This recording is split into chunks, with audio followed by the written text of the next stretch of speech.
మనలో ఉన్న ఆలోచనలే మనల్ని బలహీనులుగా బలవంతులుగా మారుస్తాయి. వాటిని అర్థం చేసుకొని మన లక్ష్యం సాధించాలంటే ఆలోచన విధానం ఎలా ఉండాలో తెలుసుకోండి. ఏనుగును కట్టేయడానికి మావటివాడు పెద్ద పెద్ద ఇనుప గొలుసులు వాడాడు. ఏనుగు కాలికి చిన్న తాడు కట్టి దాన్ని చెట్టుకో స్తంభానికో ముడేస్తాడు. కానీ ఆ ఏనుగు ఆ తాడుని తెంచుకునే ప్రయత్నం కూడా చేయదు. దానికి కారణం ఏనుగులో స్థిరపడిన ఆలోచన. ఏనుగు చిన్న వయసులో ఉన్నప్పుడు ఒక చిన్న తాడుతో దాన్ని కట్టేస్తారు. పెద్దయ్యాక కూడా దాంతోనే కట్టేసినా దాని నుంచి తప్పించుకోవచ్చనే ఆలోచన కూడా ఏనుగుకు రాదు. ఆ తాడును తెంచుకొని పారిపోవడం ఇంపాసిబుల్ అనే ఆలోచనలోనే ఉంటుంది. ఏనుగు కాలంలో ఉండే బలం ముందు ఆ చిన్న తాడు ఏ పాటిది?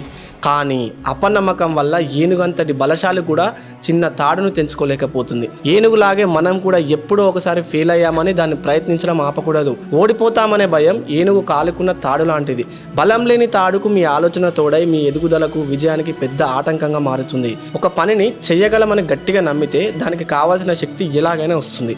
చెడు జరుగుతుందని ముందుగానే భయపడితే చెడు మాత్రమే జరుగుతుంది. అందుకే మీ బలాలను నమ్మి ముందుకెళ్ళండి. అవి ఎగ్జామ్స్ అయినా, హెల్త్ ఇష్యూస్ అయినా, ఫినాన్షియల్ ప్రాబ్లమ్స్ అయినా మీ పట్టుదలతో పరిష్కరించుకోవచ్చు.